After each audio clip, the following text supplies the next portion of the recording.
Toplasın arabayı. Yazık hayvanlar aç, susuz. Bir de bunun yanında insanlara saldırıyor bu hayvanlar. Çocuklara saldırıyorlar sokak hayvanları. Yani belediyemizden ricamız bunları toplasın, barınağa götürsün, baksınlar yani. Bak caddede uzanmışlar mesela, millet çekini geçemiyor, çocuklar geçemiyor. Toplasınlar bu hayvanları yani. Valla bu konuda toplasalar hayvanları iyi olur. Çünkü aniden insana saldırıyorlar. İnsanı bana parçalama durumuna getiriyorlar, hasta oluyorlar. Sayın Cumhurbaşkanımızın yaptığı doğru bir iştir. Bütün belediyelerimiz bu hayvanların toplanmasından yanayız. Hayvanları ama koruma altına almaları lazım. Çünkü onları da yaradan Allah'tır. Eziyet etmesi hiç olmaz, Müslümanlığa yakışmaz. Belediyeler genel bir koruma altına alsınlar. İşte bu sokak hayvanları her gün ufak çocukları kovalıyorlar. Balıklı Göl'ün içerisinde ileride biraz daha ileride gittiğiniz zaman bir sürü köpek var. Çocukları kovalıyorlar. Efendim bizim belediyemiz zaten şey etmiyor, toplamıyor.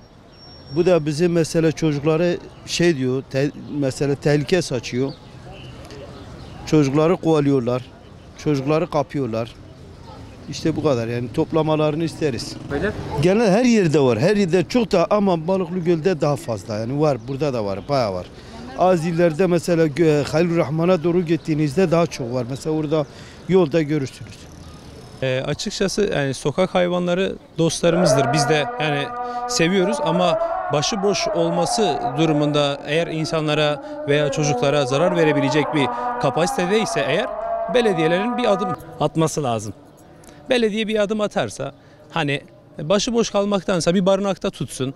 Bir barınakta tutarken de bakımını yapsın, ilaçlarını versin, yemini versin. Bunlar güzel bir şey. Ama başıboş kalırsa bilemedim bir bayan yolda yürürken saldırabilir veya bir çocuk savunmasızken saldırabilir. Bu üzücü sonuçlara sebebiyet verir. Ama bunun haricinde belediye isterse yapabilir mi? Yapabilir tabii ki de. Niye yapamasın? Belediyenin bir geliri var. Belediye bununla alakalı çalışma yapabilir ve sokak hayvanlarına da bakabilir diye düşünüyorum ben. İnşallah Şanlıurfa'mız da bir çalışmalarına geçer, yani geçerli olur yani. Bu sokak hayvanlarına ilgilenmeleri çok güzel olur yani. Yani gereken de budur yani.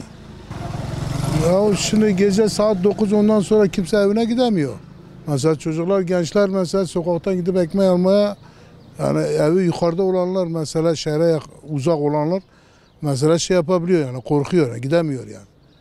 Amaç bu yani. Belediyenin bu şeyde acilen bir tedbir alması lazım yani. Lüks semtlerde yok da kenar mahallelerde çok. Lüks semtte yok. Yani lüks semtte belediye çok çalışması var oralarda. Ama kenar mahallelerde biraz sıkıntılı yani, yok yani. Vallahi o benden daha iyi biliyor. Başkanımız daha iyi biliyor. Yani bu çalışma hakkında gereken şeyi yani yaptırması lazım yani. İlgilenmesi lazım yani.